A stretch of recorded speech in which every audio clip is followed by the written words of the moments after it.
नमो नमः. आज आपण श्री सिद्धांत शिखामणीतील तामस निरसन स्थल हे स्थल पाहणार आहोत. शिवासक्त परानंद मोदिना गुरुना यतः निरस्यन्ते तमोभावः सह तामस निरासकः.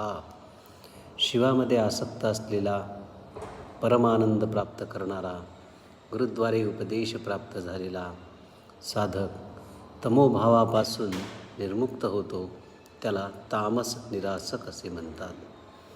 यस्य ज्ञानं तमो मिश्रम न तस्य गतिरिष्यते सत्वं हि ज्ञानयोगस्य नैर्मल्यं विदुरुत्तमाः. ज्याच्या ज्ञानामध्ये तमगुण मिश्रित आहे त्याला या जीवनातून मुक्ती प्राप्त होऊ शकत नाही, कारण सत्व हेच ज्ञानयोगाचे एकमेव कारण आहे. जे ज्ञान निर्मळ आहे असे विद्वद्गण म्हणत असतात. शम दम विवेक वैराग्य पूर्ण शिवभाव क्षांती करुणा श्रद्धा यांचा उद्भव ज्या ठिकाणी होतो त्यालाच सत्व असे संबोधतात. शिवभक्ती परो धर्म शिवज्ञानस्य बांधवाः.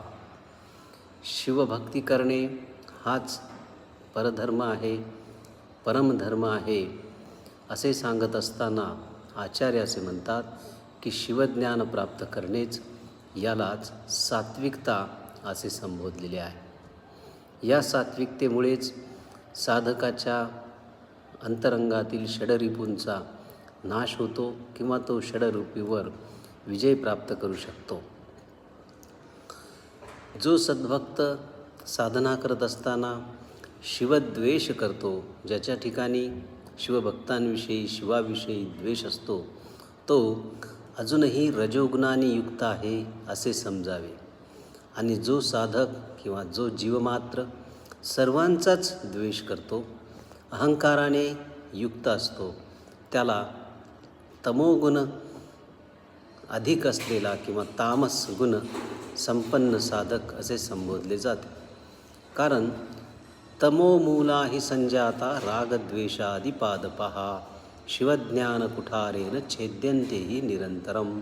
या श्लोकामध्ये भगवत्पाद पूज्य रेणुकाचार्य महर्षी अगस्तींना असं म्हणतात की तमोगुण हाच रागद्वेष इत्यादी वृक्षांच्या उत्पत्तीचे कारण आहे, आणि त्याचा जर छेद करावयाचा असेल तर शिवज्ञान रूपी कुऱ्हाडीनेच अशा या वृक्षांचा मुळापासून छेद केला पाहिजे, जेणेकरून साधकाच्या अंतरंगातील तमोगुण हा पूर्णपणे नाहीसा होऊ शकतो.